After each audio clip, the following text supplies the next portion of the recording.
মাননীয় প্রধানমন্ত্রী, আপনি বাংলাদেশের ইন্টারনেট বন্ধ করে কি বোঝাতে চাচ্ছেন?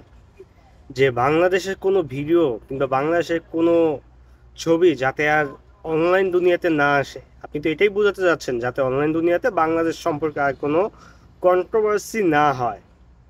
আপনি হয়তো ভুলে গেছেন, আপনার দেশে যত আপনার ছাত্রলীগ বলেন, আপনার পুলিশ বলেন, আপনার নেই কুত্তাগুলো বলেন, এরা যা অপকর্ম করেছে অলরেডি তা বিশ্বের দুনিয়াতে, হ্যাঁ, পুরো ওয়ার্ল্ড ওয়াইড ভাইরাল।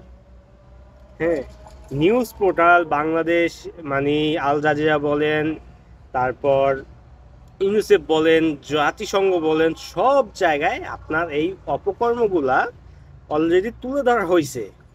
নেট বন্ধ করে এটা আর কি বোঝাতে চাচ্ছেন যে আজ যাতে কোনো কিছু না পোস্ট হয় অনলাইন দুনিয়াতে? দেখেন, যা পোস্ট হওয়ার সেটা হয়ে গেছে। হ্যাঁ, আপনার ছাত্রলীগ, আপনার পুলিশ, আপনার নেরি কুত্তাগুলা যা করছে, হ্যাঁ, তা তো অলরেডি বিশ্বের দরবারে ভাসতেছে। হ্যাঁ, এখন আপনারা যে এই যে নেটটা বন্ধ করছেন, আজকে 2 দিন হলো দেশে কথা বলতে পারতেছি না, মা বাবাকে দেশে রেখে প্রবাস করতেছি। হ্যাঁ, সারাক্ষণ ভাই দুশ্চিন্তা হয়। দুশ্চিন্তা কী জন্য হবে না?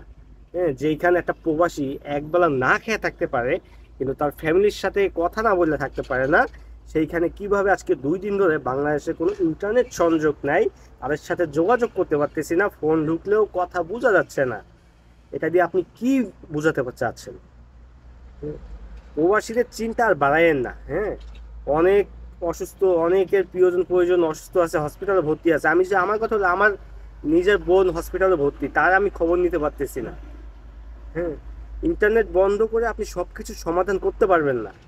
হ্যাঁ, আমি জানি আমার এই ভিডিওটা বাংলাদেশি কোনো মানুষের কাছে যাবে না। আমি আপনাদেরকে একটা স্ক্রিনশট দেখাই।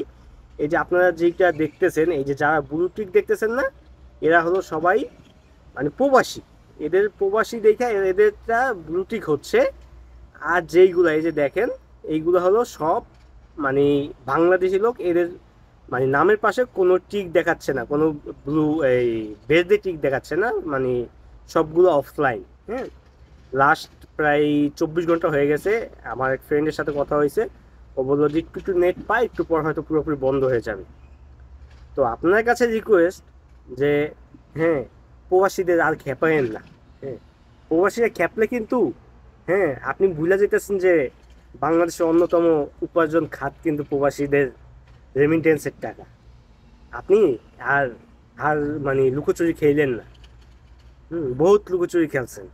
এখন ছাত্ররা যা করছে এইটা মাইনে নেন এবং বাংলাদেশকে একটা স্বাধীন দেশ হিসেবে আপনি চালান। হ্যাঁ, ওই মুক্তিযুদ্ধের কোঠা অবশ্যই আপনার বাদ করতে হবে, যেহেতু এবারের যুদ্ধটা ছোটোখাটো যুদ্ধ না, পুরো বিশ্ব, হ্যাঁ, ছাত্রদের পাশে আছে। হ্যাঁ, এইবার আপনার ছাত্রলীগ, আপনার পুলিশ কেউ কিচ্ছু করতে পারবে না।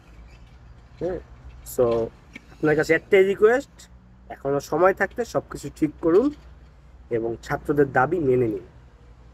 ইতালির মিলান থেকে আমি নাইম বলতেছিলাম, একজন প্রবাসী রেমিটেন্স যোদ্ধা। আল্লাহ হাফেজ।